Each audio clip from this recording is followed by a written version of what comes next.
샬롬, 복된 화요일입니다. 오늘은 예레미야 46장 1절로 12절의 말씀, 함께 엎드러 졌음이라. 이 제목으로 하나님 말씀 나누겠습니다. 자, 예레미야 46장에서부터는요, 하나님께서 열방을 향한, 이스라엘이 아니라 다른 나라들을 향한 하나님의 뜻하심, 하나님의 징계하심, 하나님의 책망하심의 이야기가 선포되어지고 있습니다. 자, 46장에서는 어느 나라를 향한 말씀인가? 1절을 보십시오. 이방 나라들에 대하여 선지자 예레미야에게 임한 여호와의 말씀이라. 2절, 애굽에 관한 것이라. 곧 유다의 요시야 왕의 아들 여호야김 넷째 해에 유브라데 강가 갈그 미스에서 바벨론의 느부갓네살 왕에게 패한 애굽의 방 바로 느고의 군대에 대한 말씀이라.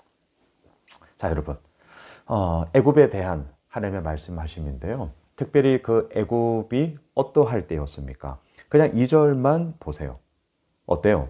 바벨론 느부갓네살 왕과의 전쟁에서 졌을 때입니다. 그 왕에게 패한 애굽의 왕 바로 느고의 군대에 대한 말씀입니다. 자, 그러면 한번 상상해 보셔요. 나라와 나라와의 전쟁이 벌어졌습니다. 모든 나라 정말 힘을 다해 싸웠을 거예요. 자신의 온 마음을 다했을 겁니다.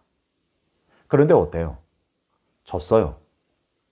전쟁에서 패함은 엄청난 타격을 입게 되는 거죠. 좀 더 나아가 왕권에 있어서의 위태함도 나타날 수 있을 지경 아니겠습니까?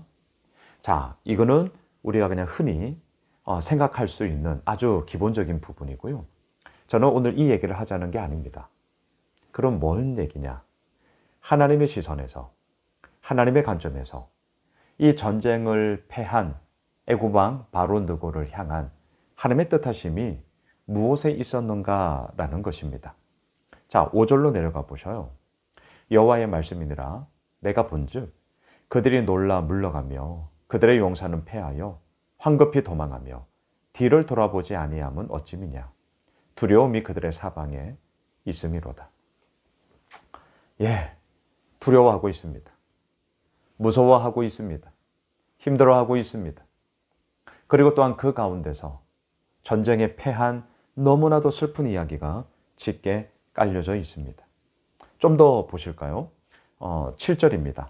강의 물이 출렁임 같고 나일강이 불어남 같은 자가 누구냐? 8절, 애굽은 나일강이 불어남 같고 강물이 출렁임 같도다. 그가 이르되 내가 일어나 땅을 덮어 성읍들과 그 주민을 멸할 것이라. 자, 여러분, 애굽에 있어서 나일강은 어떻습니까? 생명의 젖줄이라고 표현할 수 있죠. 나일강을 중심으로 하여서 그 고대 문명이 발생되었고 이루어졌던 것처럼 애굽에 있어서는 단연코 이 나일강이 생명의 젖줄로서 너무나도 중요한 기반이었습니다. 그런데 그 생명의 젖줄인 나일강이 어때요? 불어났어요. 넘쳐났어요. 홍수가 났어요. 어떻게 됩니까? 도움이 되고 살아갈 수 있게끔 하는 그 생명의 젖줄인 애굽강의 강물이 넘쳐남으로 말미암아 이제는 그것이 나의 생명을 위협함이 되어버린 것이죠. 뭘 얘기하는 것입니까? 너희들이 의지하고 너희들이 붙잡고 너희들이 뭔가를 그 속에서 얻을 수 있을 것 같아 라고 생각하는 바로 그것이 이제는 너희들의 걸림돌이 되는 거야. 이제는 너희를 딱 잡아매는 올무가 되어버린 거야. 너희들 이러면 안 돼. 하나님의 징계, 하나님의 책망의 말씀인 것이죠. 자, 11절로 내려가 보세요. 처녀딸 애굽이여 길르앗으로 올라가서 유황을 취하라. 네가 치료를 많이 받아도 효력이 없이 낫지 못하리라.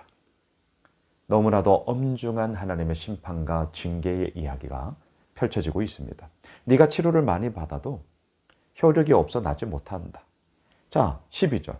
내 수치가 나라들에 들렸고 내 부르짖음은 땅에 가득하였나니 용사가 용사에게 걸려 넘어져 둘이 함께 엎드러 졌음이라. 오늘 말씀의 제목, 함께 엎드러 졌습니다. 물론 이러면 안 되죠. 우리는 오늘 본문을 통해서 반면교사 삼게 됩니다. 무엇을요?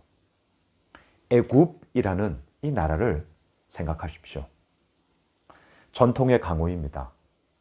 힘과 권력과 자신의 가진 그것을 떵떵거리며 나아가고 있던 나라였습니다. 하지만 하나님이 없는 나라였습니다. 하나님이 없는 세상이었습니다. 어떻게 되었습니까? 처참하게 전쟁에서 졌습니다. 생명의 젖줄과 같았던 그 나일 강물이 이제는 흘러넘침으로 말미암아 도리어 나의 생명을 해하는 그런 반전의 이야기가 나타나고 있습니다. 더군다나 12절에서 얘기한 것처럼요, 용사가 용사에게 걸려 넘어졌습니다. 우리가 꿈꾸는 것은 무엇입니까? 용사와 용사가 함께 일어서니라. 오늘 본문의 결론이기도 합니다. 우리는 일어서야 합니다. 하나님의 용사로서, 하나님의 용사로서 우리가 함께 일어서야 합니다. 그런데 이들은 걸려 넘어졌습니다. 어떻게 된 연유입니까? 그 이유가 무엇입니까? 하나님이 없는 세상, 하나님이 없는 나라, 바로 애굽이었기 때문인 것이죠. 말씀을 정리하겠습니다. 오늘 예레미야 46장에서부터 열방에 대한, 이방 나라들에 대한 하나님의 징계와 심판의 이야기가 선포되어지고 있습니다. 여러분, 범위가 이방 나라들이에요. 무엇을 뜻하는 것입니까? 하나님의 다스림, 하나님의 주권, 하나님의 역사하심은 어느 한 부분에만 국한된 것이 아니라 우주 만물, 세계 열방, 그 모든 것들을 다 아우름을 우리들에게 말씀해주고 계신 것이죠. 하물며 우리들의 삶은 어떻겠습니까? 하나님의 손 안에 있습니다. 하나님이 우리를 붙잡으세요. 하나님이 우리를 이끄십니다. 그 하나님을 신뢰합시다. 바라기는 용사가 용사에게 걸려 넘어 함께 엎드려졌더라. 아니요, 아니요. 용사와 용사가 함께 일어났더라. 용사가 용사와 함께 승리하였더라. 하나님이 쓰시는 역전의 이야기가 우리의 삶 가운데 펼쳐져야 할 것입니다. 어떻게 해요? 하나님을 신뢰함으로. 지난 주일 고린도 후서 강의를 시작하면서 결론에서 고린도 후서 1장 9절, 자기 스스로를 의지하려 함이 아니요 오직 하나님만 의지하게 하려 함이니라. 오늘 화요일 한 날 하나님을 의지하며 용사와 용사가 함께 일어서는 그런 복된 은혜가 우리 가운데 풍성히 넘치길 주님의 이름으로 축복합니다. 기도하겠습니다. 하나님, 그렇습니다. 용사와 용사가 함께 만나 일어서겠습니다. 그 이야기가 예수 호미실 공동체를 통하여 우리 교회를 통하여 계속해서 흘러갈 것입니다. 기대합니다. 100% 오르신 하나님 역사하여 주시고 붙잡아 주시옵소서. 예수님의 이름으로 기도드리옵나이다. 아멘. 오늘 말씀 붙잡고 우리 가지고 있는 기도 제목 가지고요, 함께 기도하겠습니다.